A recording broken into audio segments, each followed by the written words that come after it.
Assalamualaikum warahmatullahi wabarakatuh. Perkenalkan saya Jeffrey Yadi, NIM 0532301559 dari program studi kearsipan D4. Satu, tem pada hakikatnya terbagi menjadi banyak jenis. Sebutkan dan jelaskan 3 dari macam tem tersebut, sertakan juga contohnya. 1. Tem berdasarkan konotasi, yang mana tem ini terbagi menjadi 2. Yang pertama, tem konkret dan tem abstrak. Tem konkret adalah sesuatu yang merujuk kepada sesuatu yang nyata dan bisa ditangkap langsung oleh panca indera. Dan contohnya seperti kursi, meja, gunung, dan ayam ataupun kucing. Tem abstrak adalah sesuatu yang merujuk kepada hal-hal yang tidak bisa ditangkap oleh panca indera, dan ini merupakan konsep atau sifat, adapun contohnya adalah kekuatan, keberanian, dan keberhasilan. Tem berdasarkan denotasi juga menjadikan 2 tem, yaitu tem umum dan tem khusus.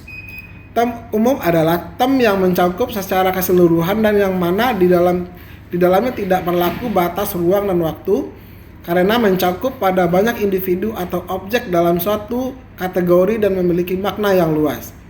Contohnya adalah sayur, yang mana akan mencakup seluruh nama-nama sayuran.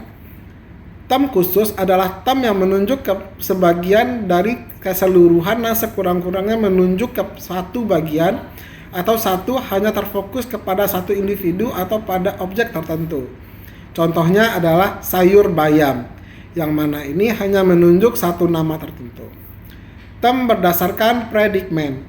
Predikmen digunakan untuk mengklasifikasikan tem dalam kerangka berpikir logis dan filosofis. Masing-masing menjelaskan secara berbeda suatu hal dapat dijelaskan atau dipahami dalam kaitannya dengan yang lain. Dan adapun contoh untuk tem ini adalah substansi, Sokrates adalah manusia. Kualitas, Sokrates adalah bijaksana. Relasi, Sokrates adalah guru dan Plato. Aksi, Sokrates berbicara di alun-alun.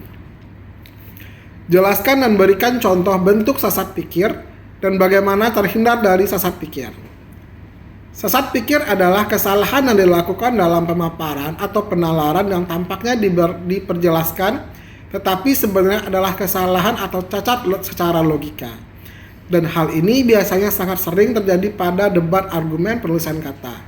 Seseorang yang menyimpulkan sesuatu secara tidak benar dan menyesatkan, dan adapun contoh yang bisa diambil dalam hal ini adalah ketika seseorang menyerang secara pribadi.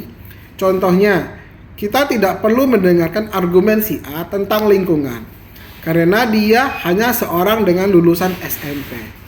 Atau dengan contoh lain, menyederhanakan argumen lawan agar mudah untuk diserang seperti kita perlu regulasi senjata yang benar. A ingin melucuti semua senjata warga negara. Dan fokus untuk menghindari bentuk sesat pikir adalah dengan cara 1. Fokus pada argumen dan bukan pada orangnya. 2. Perkiraan kembali kesimpulan yang dibuat agar tidak menjadi cerita yang berputar-putar. 3. Gunakanlah bukti yang kuat dan relevan.